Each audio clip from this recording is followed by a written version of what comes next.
Welcome to the Texas Go Radio Show. I'm your host, Matorius. This is part 5, I think, of the 1873 live stream, where Owen Benjamin is throwing a temper tantrum because Brett Weinstein won't include him on his podcast. Or so it seems. Flight, JFK to LAX. But I try to take them to Denver, maybe a layover in Salt Lake City, and then they have to get through my goggles. And his wife's like, oh my God, Brett. Oh my God, you're so goddamn fucking pathetic. So I walk around like this. I actually have some cloth gloves. I forgot to bring them here, but I have some cloth gloves. And this is probably the second or third time that he's played this clip right here. That I have multiple sets of. I got them very cheap at a hardware store. Now, they're not protective. It's not like a nitrile glove, but it does mean if I touch things. His wife is like, Brett. His wife's like bragging to her friend. She's like, did you know Brett doesn't even use latex? He uses cloth gloves. He's a fucking badass. Oh man, if shit hits the fan, my husband only drives with cloth gloves. Oh my God, and dude, guys, a lot of us never wore one goddamn thing. It was all in your head. It was all stupid. Really? Then how do you explain my cousin? Oh, the one that was 400 pounds that got on remdesivir because they had the common cold? Jesus Christ, it's like these people are fucking retarded. Oh, tell that to Marigold. Whatever gets on them, and then I can take them off. And as soon as I get back to the vehicle, I sanitize my hands before I start touching the steering wheel and all that. Why would he do that? He'd sanitize his own hands before touching his own steering wheel so that COVID-19 particles didn't get through his skin. Okay, when people say that they were just trusting the science, they're fucking crazy. That's not science. That's insanity. That's like the demonic look of someone with, I don't know, like just severe mental illness. All right, let's move on to some comedy. Because I really wanted to make this entire month just about the African Americans, because it is Black History Month. That's neuroticism. Yeah, and the wicked flee when no one pursueth. The wicked flee when no one pursueth. The people like Eeyore. Why is Eeyore depressed? Everyone's like, hey, hello, Winnie the Pooh. I used to do a bit that was Chris Martin from Coldplay. I used to have a tail. I kept it on with a little tiny nail. England used to control the world. But a little man in India with a diaper said no way. And we just went home. Piglet. Okay, people are usually depressed because they're stealing. All right, I don't feel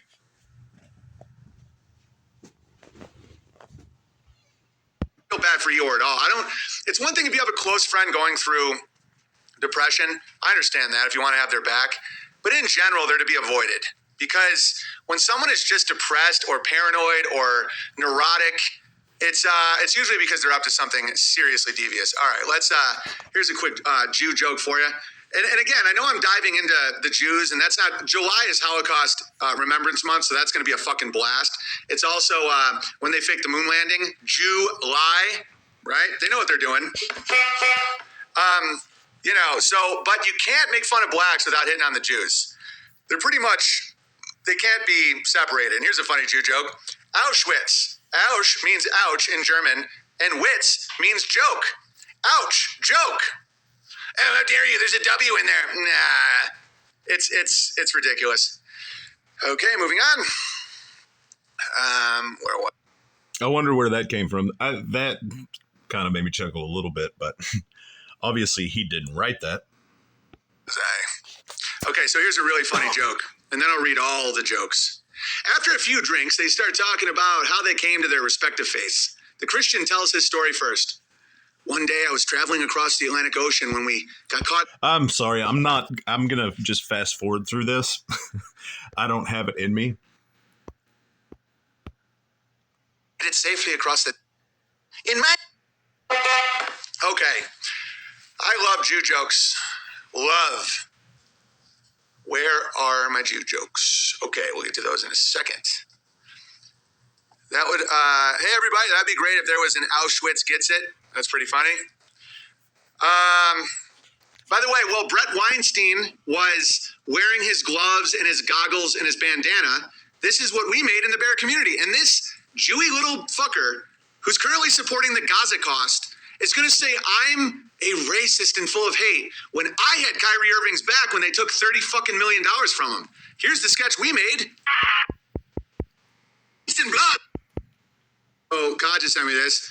This is back when stupid Brett Weinstein was wearing his gloves and goggles and mask. This is what they were writing about me. And they're like, oh, why don't you just get over it? I can get over it. I mean, don't get me wrong. I'm not mad.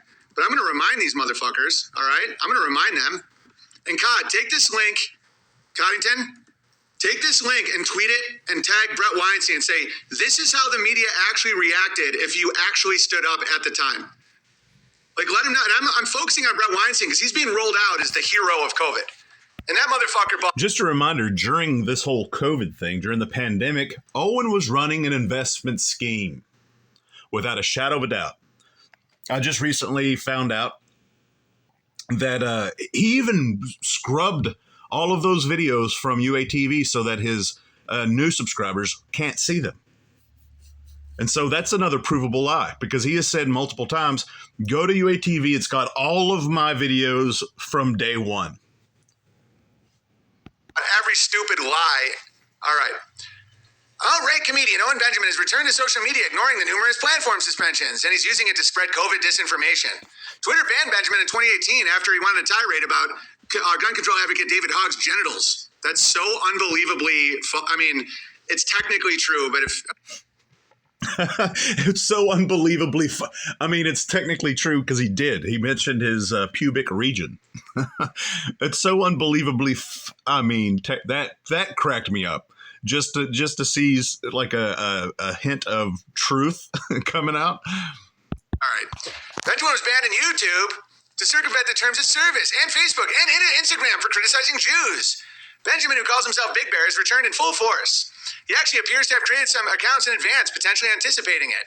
This afternoon, a Twitter spokesperson said they would look into blah, blah, blah. All right, so you guys can see all this stuff. This afternoon, a Twitter spokesperson said that they would look into Benjamin's platform return. A few hours later, they said the account was permanently suspended for violating our platform manipulation policy. I don't know what that means. That's the first time I've heard it worded that way. Manipulation policy. YouTube's parent company, Google, did not respond to requests for comment. Facebook, which owns Instagram, didn't immediately respond. On all three platforms, Benjamin has lately been arguing people not to take the coronavirus seriously. Fear is the virus. And his favorite line about the global pandemic. And making homophobic and anti-Semitic jokes. His new thing is referring to Jewish people as grabblers, a derogatory term used on the alt-right, a loose collection of conservatives that harbor white supremacists. I still use my hands, he recently tweeted about the coronavirus. Only cowards who believe the news don't use their hands. On a live stream yesterday, he said if the government says close your business, that doesn't mean anything. That's just a pedophile in a suit at a news conference. All right, so that was kind of funny. But what does he mean he still uses his hands? On a recent video, he said it was statistically less likely that a Catholic priest is than a Jew is stealing money. What's up with the Jews, he later added, because there is something going on with it. Platforms, Benjamin has lately been urging people not to take coronavirus seriously. Quote unquote, fear is the virus is his favorite line about the global pandemic and making homophobic and anti-Semitic jokes. His new thing is referring to Jewish people as grabblers, a derogatory term used on the alt-right, a loose collection of blah, blah, blah, blah, blah. I still use my hands, he tweeted. Only cowards who believe the news don't use their hands. I'm sorry, I honestly didn't think he was going to read that. If the government says close your business, that doesn't mean anything. That's just a pedophile in a suit at a news conference. On a recent video, he said it was statistically less likely that a Catholic priest is screwing kids than a Jew is stealing money. What's up with Jews, he later added, because there is something going on with it. Okay, March 21st. Fear is the virus, 2020. Okay? And then they banned all of it. Fear is the virus. Oh, man, go watch the 10-hour documentary. And just the blatant lies and manipulation of the actual truth. He was peddling fear. He was a fear pornographer during the pandemic, during all of it. It's one of the ways that he made as much money as he did. It's one of the reasons why he gets pissed off whenever things are going well, because the people that do give in to fear and worship him on some level, who give him money, they tend to go away. And all of these that's why when people try and like talk shit to me about like numbers, oh, you're a has-been, nobody knows you. If I wasn't censored I'd have way more views than all these other guys. Not even close. Guys like backup burner channels would be getting 100,000 views per clip. That reminds me of that clip. It was like some kind of an English cooking show, and the lady was like, "If this had peas and whatever corn in it, it would be a lot more like this." And the cook, he's like, "What are you talking about? If my grandma had wheels, she'd be a bicycle. It doesn't make any sense because it's not the same thing." If he wasn't censored, well, if he wasn't a blatant racist filled with hate, and if he wasn't a dangerous predatory cult leader, yeah, probably. I mean, a lot of people found him funny at one point in time. I know I did. However embarrassing that may be. And that wasn't even my main fucking channel. That was on an exponential. What do you say? Than all these other guys. Not even close.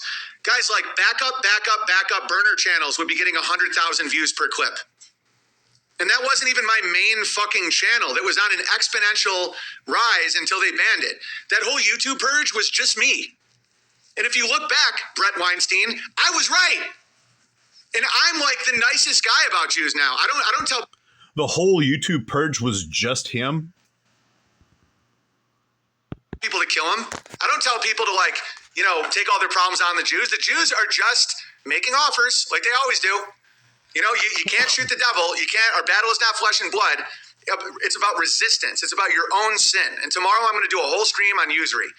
And now everybody's blaming the Jews for everything, and I have not changed my fucking tune at all.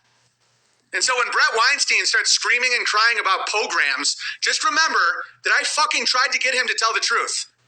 And if he keeps backpedaling and like a little kid pretending that he didn't eat the cookies when it's all over his face. That's that right there.